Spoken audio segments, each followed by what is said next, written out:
The notion that the science on climate change is a lie to manipulate Christians is a misguided and unfounded claim. This idea has been perpetuated by certain groups and individuals who seek to discredit the overwhelming scientific consensus on climate change. However, a closer examination of the evidence and the underlying motivations behind this claim reveals a complex web of misinformation and misunderstandings. First and foremost, the scientific consensus on climate change is clear. Human activities, particularly the emission of greenhouse gases such as carbon dioxide and methane, are significantly contributing to the warming of the planet. This conclusion is based on decades of research and data collection by thousands of scientists from around the world, using a variety of methods and techniques. The evidence is overwhelming, and it includes rising global temperatures, melting glaciers, sea level rise, and shifts in weather patterns. Despite this consensus, some individuals and groups have sought to cast doubt on the science, often using misleading or cherry-picked data to support their claims.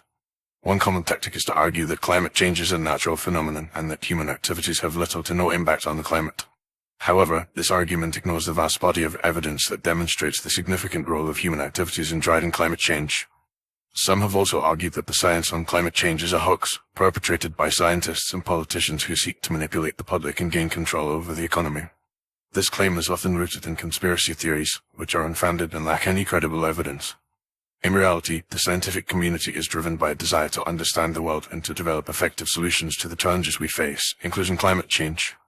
The claim that the science on climate change is a lie to manipulate Christians is particularly pernicious. This idea suggests that Christians are being deliberately deceived by scientists and politicians who seek to undermine their values and beliefs. However, this claim is based on a fundamental misunderstanding of the relationship between science and faith. Science and faith are not mutually exclusive, and many Christians recognize the importance of caring for the planet and protecting the environment. In fact, many Christian denominations and organizations have spoken out on the issue of climate change, recognizing the moral imperative to act. The Pope's encyclical on climate change, for example, emphasizes the need for urgent action to reduce greenhouse gas emissions and to protect the most vulnerable members of society. Other Christian organizations, such as the Evangelical Environmental Network, have also recognized the importance of addressing climate change as a moral and spiritual issue. Ultimately, the claim that the science on climate change is a lie to manipulate Christians is a distraction from the real issue at hand. Climate change is a pressing global problem that requires immediate attention and action. Rather than debating the science or trying to manipulate public opinion, we should be working together to develop effective solutions to this challenge.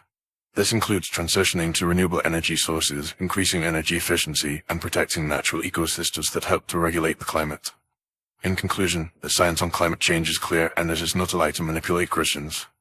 The evidence is overwhelming, and it demonstrates the significant role of human activities in driving climate change. Rather than trying to discredit the science or manipulate public opinion, we should be working together to address this pressing global challenge. As Christians, we have a moral obligation to care for the planet and to protect the environment, and we should be leading the way in efforts to reduce greenhouse gas emissions and to promote sustainable development.